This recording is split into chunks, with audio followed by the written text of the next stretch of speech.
Hey, you're listening to Wrestling Roundup, FreeFM 89.0. This is Grady Hooker, and live on Skype we got Josh. Yay!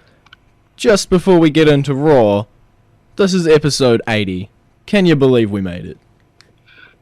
I was shocked we made it to 52. Yeah. We haven't said something that's got us kicked off or anything like that. Or we haven't lost interest either. That as well. So we'll hop into Raw. Dean Ambrose, he returns.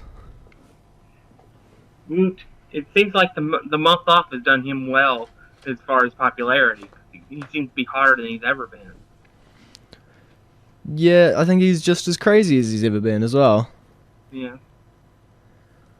But, so Dean Ambrose, is he jumping above Seth Rollins on the pecking order? Former I think Shield? he's on the same level as that. Okay.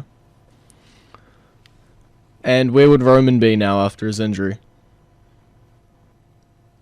Roman's still set to get a major push. It's just going to be delayed. Okay.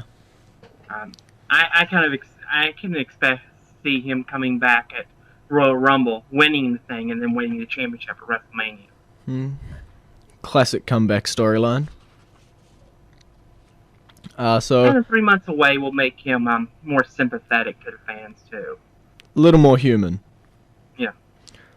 So first match on Raw, Intercontinental Championship match. Josh's favourite outcome here. The Miz put up his newly won title against Dolph Ziggler.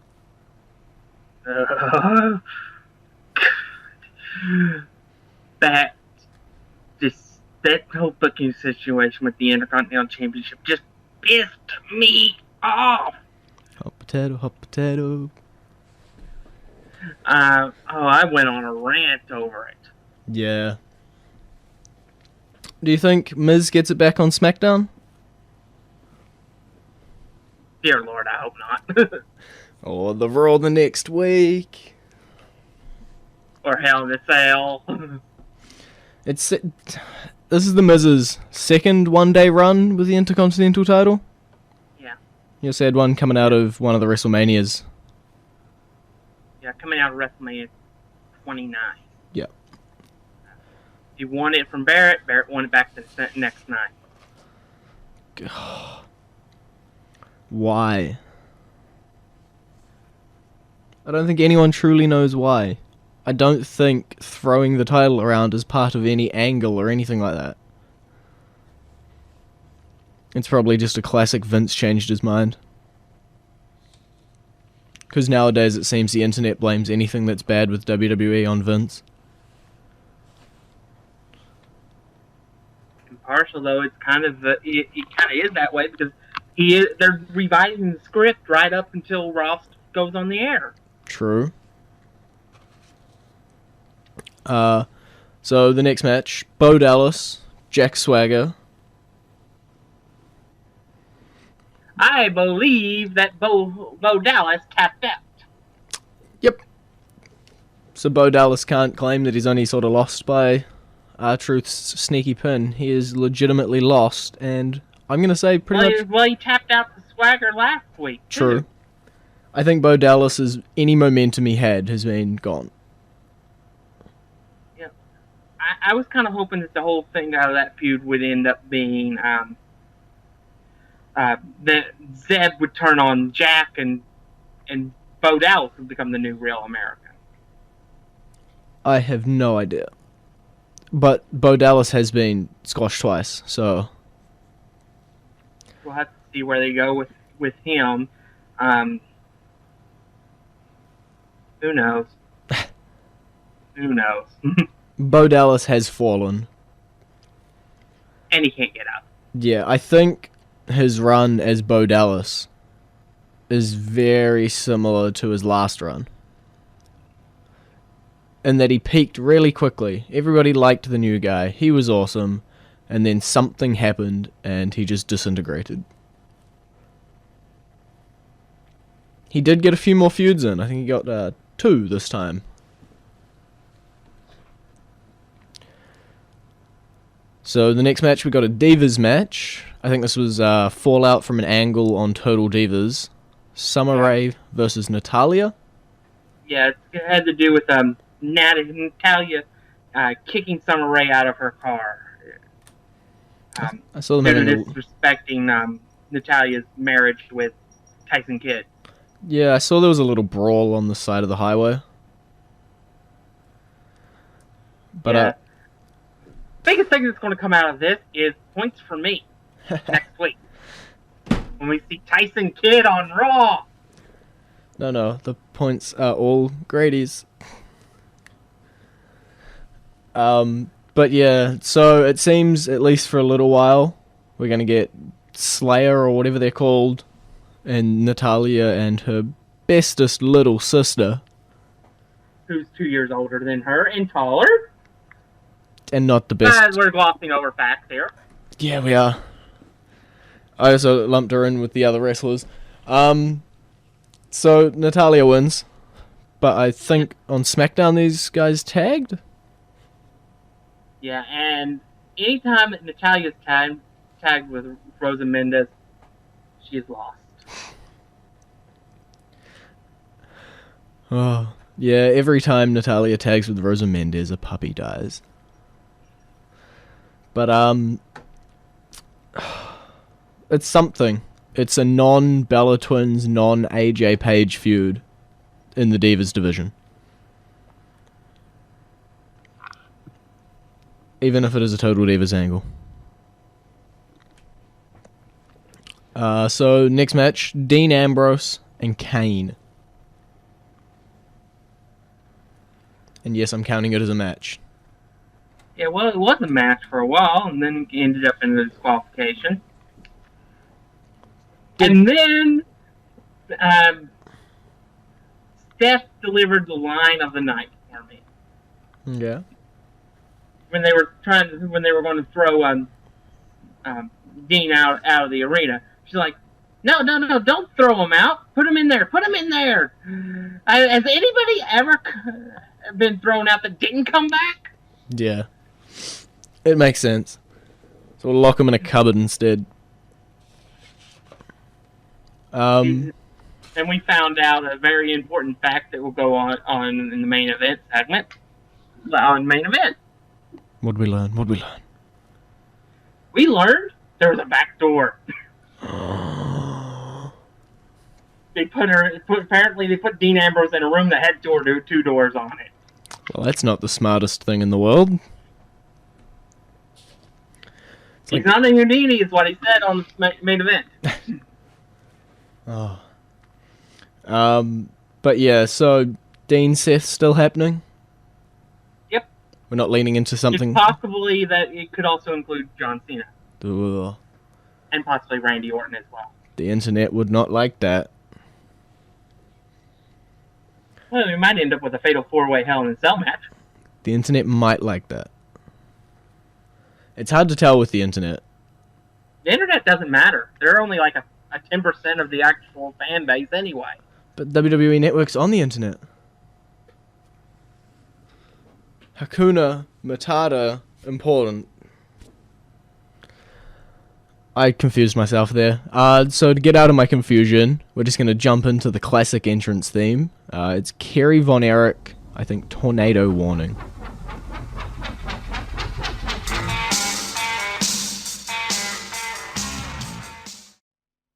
And you're back with Wrestling Roundup, FreeFM 89.0, Grady and Josh. So we're going to talk about the match where we left off. Sheamus and the Usos versus Cesaro and Goldust and Stardust. And we have yet another champion taking a non-title match loss. Yep. And it was one, they had just won the championship. They could have had Sheamus pin Cesaro. They could have had No, they decided that they were going to have the Usos pin one of the Dusts. Genius. It's the smartest thing they could ever do. It does.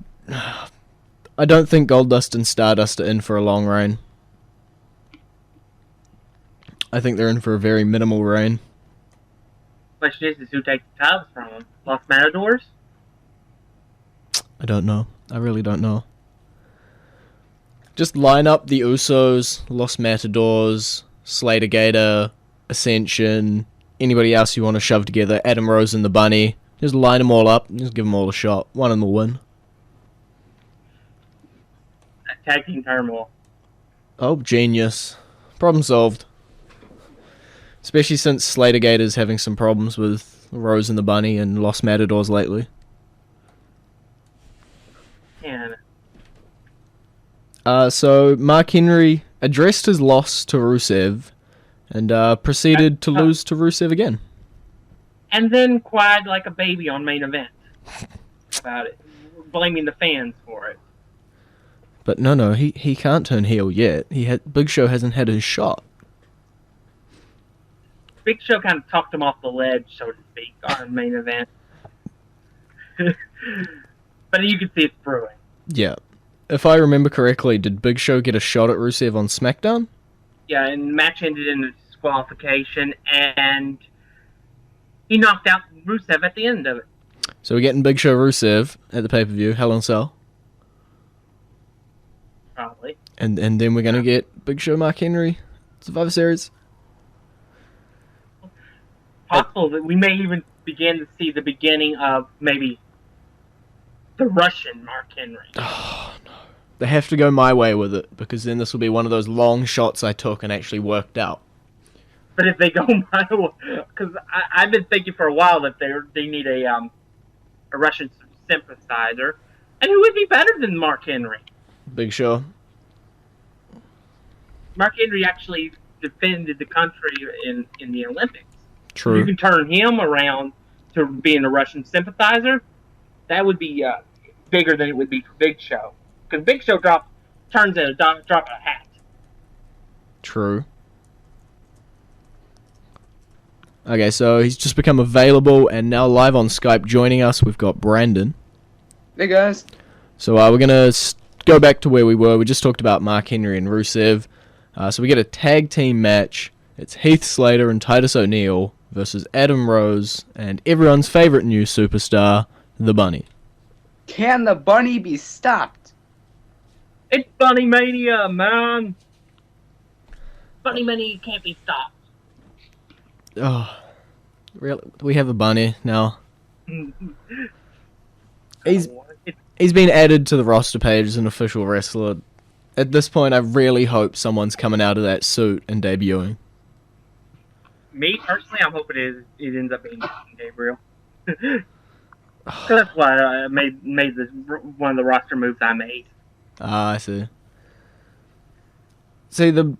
I see the problem being that if it's going to be someone like that, I guess it is, since he's gone back down to NXT, it is kind of an NXT call-up.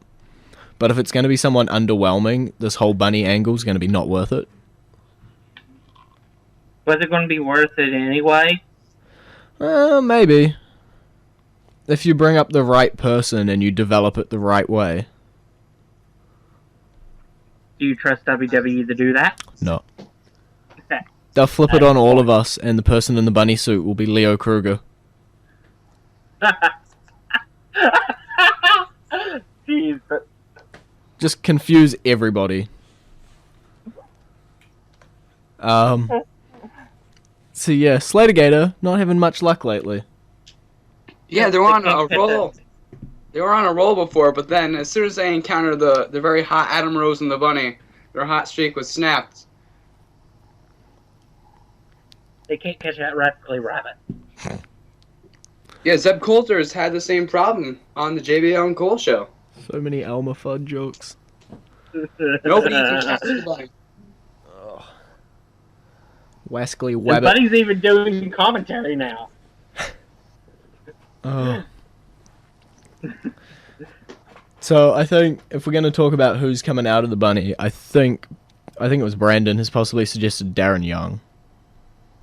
I hope it's not Darren Young, because that would make us seem like they think we're idiots, because we saw a few weeks ago on Raw that the Bunny's hands were clearly Caucasian. So, I don't know how they'll be able to explain that one. No, the bunny's hands are white, like white fur. Yeah, Caucasian. Shh, white fur. Nobody ever saw his hands. WWE logic. But, yeah, something's got to happen. What do we got next? Yeah, when they do that, that's when they'll bring out the bunny with a full hand, with where the hands actually meet into the end of the suit. Yeah. So what do we got? Nikki Bella addresses the comments made by her sister at Night of Champions. And then proceeds to have a match with AJ Lee. Yeah, Nikki Bella's on a cool streak. She lost, let's see, 3 times this past week. She lost on SmackDown, Raw, and on a Champion, so she's kind of on a cold streak right now. And now they're going to fight over the Bella name. Boo. Not the first time that there's ever been a feud over a name. Yeah, but was the last one entertaining? Not really, because it was WCW. WCW had Booker T fight with somebody else over the last another letter T. Okay. So they're copying a WCW angle. That is not a good sign. Well, Nikki did bring up a good point about her being married, so why didn't she change her name to Nikki Bryan? That just sounds weird. Yeah. Brie Bryan. Yeah, Brie Bryan. That's even worse. It's catchy, but it's kind of soiling the Bryan name, don't you think?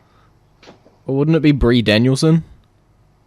They'd have to then admit that Daniel Bryan is not Daniel Bryan's real name. Oh, so many problems.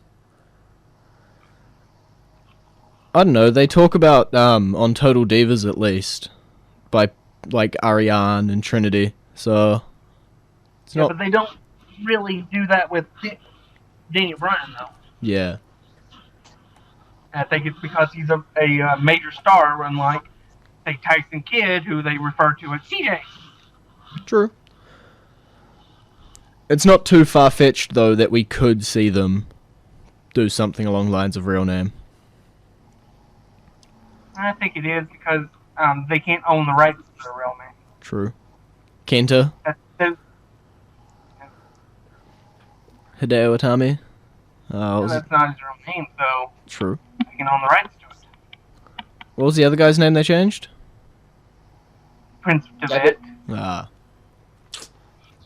To Finn. Good name. So... The name that he apparently had used in the past. Okay. Probably a name that he chose himself. Well, talking about all these indie guys, our current entrance theme of the week from the genius of Josh here is Adam Cole's Something For You. Dirty, sexy, slinky thing.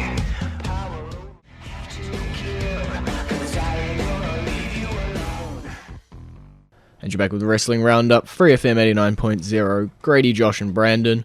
We didn't actually talk about the Nikki Bella AJ match too much. Paige was on commentary, so what's happening with the Divas title? Seems to be spinning its wheels. So not much. No. Basically, it just looks like it's just going to be AJ versus Paige again. So, Which then begs the question why change the title if no, I don't get champion. so they can change it again at Hell in a Cell. They want Paige to be like a 5-time Divas champ. So it all makes sense. In Magic Land, where nothing makes sense. It's opposite world. Because I think originally you were shooting for Stephanie AJ. Well, that was teased, and I think it could be more in the future. As soon as she won the title at Night of Champions, I thought it was going to be immediate. It was not. But I think we will definitely see that match or another encounter sometime in the future.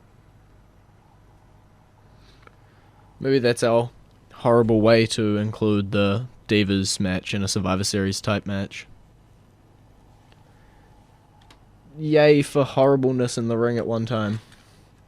Well, Stephanie McMahon, I think she was pretty good for being a non-wrestler at SummerSlam. So, and AJ Lee is far better than Brie Bella. So if that match is even half as good as Brie Bella versus Stephanie, I think we're still in for a treat because it's a dream matchup, and you have AJ who's phenomenal in the ring, and you have Stephanie McMahon who's a phenomenal character.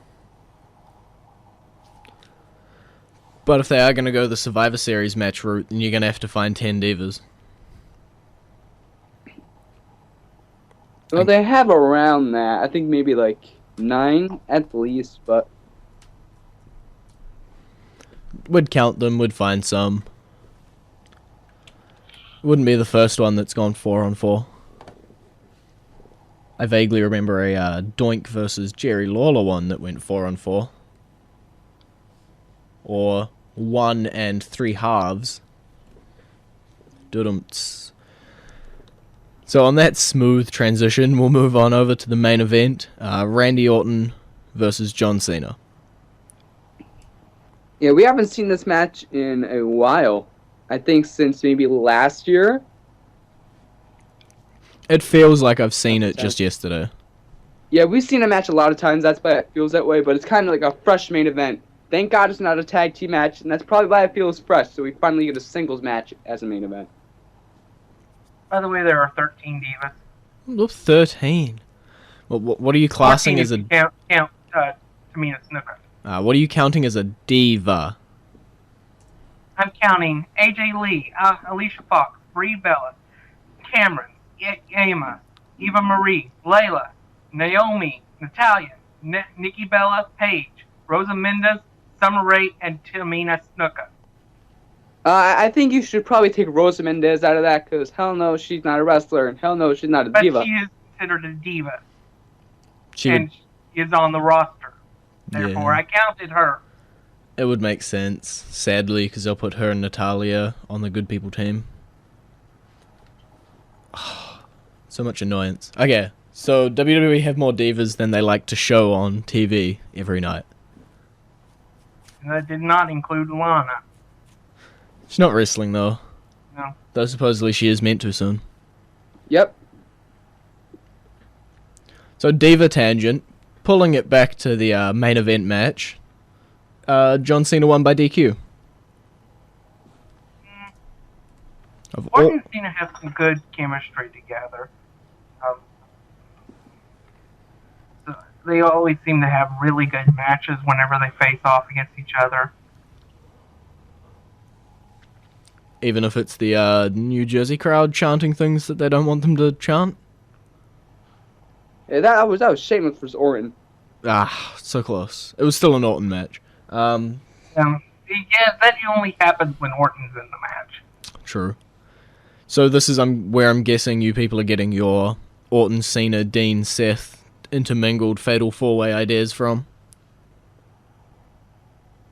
Yeah, and how Dean Ambrose escaped that locker room is beyond me. On main event, he said that there was a back door to the room, and that he's not Houdini. Yeah, I think it's lying to us because Dean Ambrose is nuts. He probably took a chainsaw and cut down. I wanted door. to see that. I wanted to see him break out an axe and break out of the room. But no, he just said there was a back door to it. Yeah, and then he just pops out from under the thing that was covering the bricks. But instead of bricks, you got Dean Ambrose, which is a lot better. A lot more scary. Yeah, Dean Ambrose will pop out of nowhere. You could probably open your closet right now, and out pops Dean Ambrose. There's no closet in the studio, luckily. Yeah, luckily. There's a Or else desk. Dean Ambrose would be on top of you right now, punching you in the face. I checked, he's not under the desk. We're safe. Good. So yeah. So we're all thinking Fatal 4-Way, are we? I'm not too sure if it will be a fatal 4-way, but I think we're definitely going to see some interaction with Dean and Cena in some kind of match. Yeah, I'm thinking triple threat at the very least, and inside the cell, so that Seth Rollins can't run away. got to be into Cell. By the sounds of what's happening, though, Randy Orton and Seth Rollins, they're not so chummy. They're tired of fighting Rollins' battles.